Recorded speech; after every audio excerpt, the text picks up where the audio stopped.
Hello and welcome. I'm Prachi Gupta, and you are watching today's edition of our COVID 19 Bulletin, where we bring you daily updates on the scientific efforts being undertaken in the country to fight the dreaded coronavirus pandemic. The Center for Cellular and Molecular Biology, or CCMB, which is a Hyderabad based laboratory of CSIR, has joined forces with ISTEM Research Private Limited to carry out research activities related to COVID 19.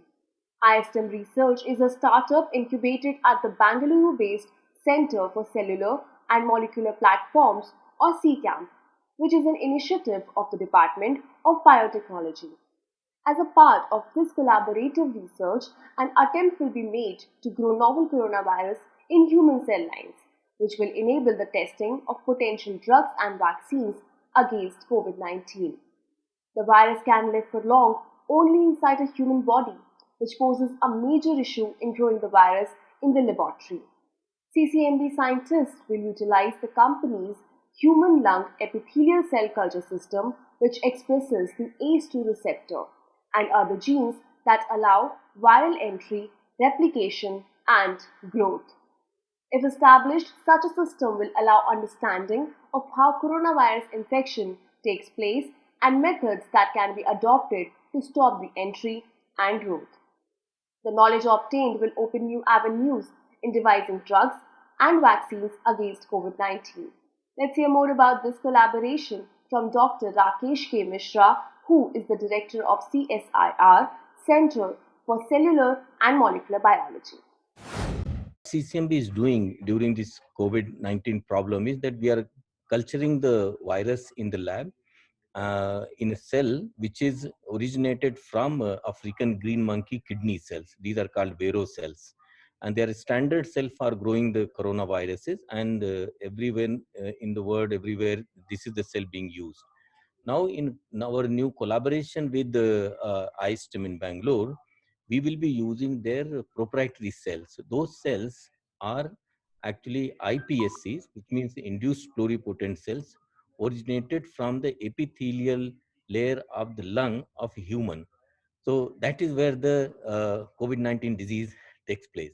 So this is the very closest to the natural condition in which we'll be able to grow the virus, which means now we can ask questions of biology, testing the drugs in very precise conditions, which is happening inside the body.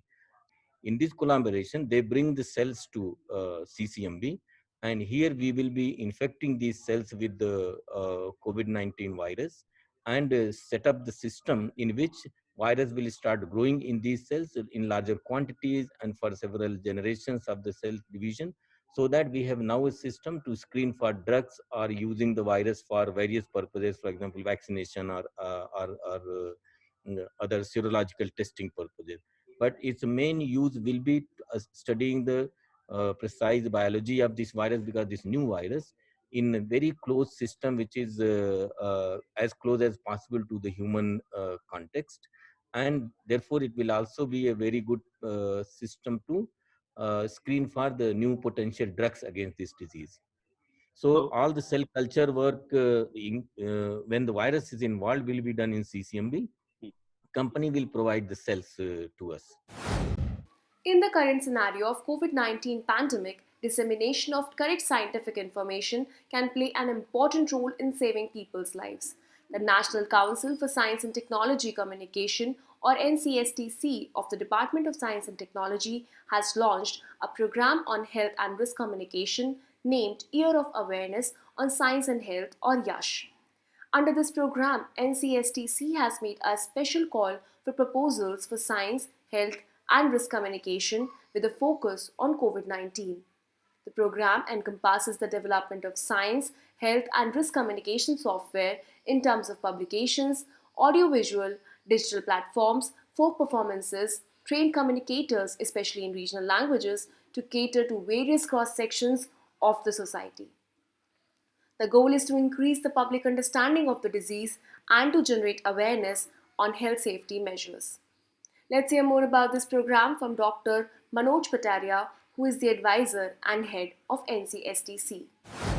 We at the National Council for Science and Technology Communication, that is part of the Department of Science and Technology, have conceived a new program, a year-long program that is called Year of Awareness on Science and Health. In short, we can say YASH, Y-A-S-H. So the program especially is focused on COVID-19, but by and large, it can also take care of various risk situations. When we call it risk communication, it means where the human life is at risk, be it a disaster, be it a health emergency like earthquake and flash floods, extreme weather events, or whatever kind of situation where human life is at risk. So we call it risk management, and for that we require the risk communication. So here also, since we are dealing with the pandemic, the worldwide health crisis, so we can call it risk communication. So our program, this YASH program, is focusing on all these aspects, but especially on COVID-19. As part of program, we are planning number of activities, mainly focused on 3 areas. One, content development for various mass media, like print media, electronic media, that includes red television, digital media like blogs and all these digital platforms, including social media, interactive media, as well as folk media, because India is very rich in folk arts. And when it comes to reaching out to the various cross sections of the society at grassroots level, I think folk arts and folk media is very, very effective. So we are planning to develop contents on all these areas. That is level 1. At level 2, we are also planning to have a kind of manpower, especially equipped for this kind of activity. So we are planning capacity development to develop or fine tune or give a kind of orientation so that they can reach into the society, they can reach out to the people by way of application of various kinds of media. So that is the second stage, or what we call the second level of YASH program. At third level, actually reaching out to the masses. So how to go about it, whether through exhibitions or during the COVID scenario, I think by way of maintaining all the precautions like social distancing and not touching so many things, so many people.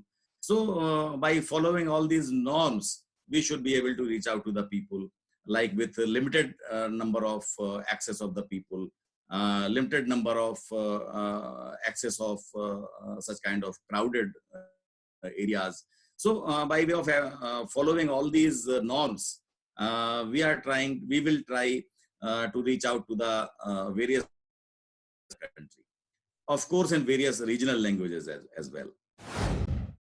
A rapid paper-based test for COVID-19 diagnosis developed by the CSIR's Delhi-based Institute of Genomics and Integrative Biology Institute has been hailed as a cheap option to carry out mass testing. Now, CSIR, IGIB and Tata Sons have signed an MOU for licensing the know-how related to this method of diagnosis. The test is based on FNCAS9 editor-linked uniform detection assay, or simply FELUDA, a code name which is lent some recall by the iconic detective character by the same name in renowned film director Satyajit Ray's books and films. The test is affordable, relatively easy to use, and does not require expensive instruments like RT-PCR machines. IGIB and Tata Sons are working hard to bring this test on the ground as early as the end of May. With this, we come to the end of this bulletin. We will be back with another edition of COVID-19 Bulletin soon. Till then, stay safe. Namaskar.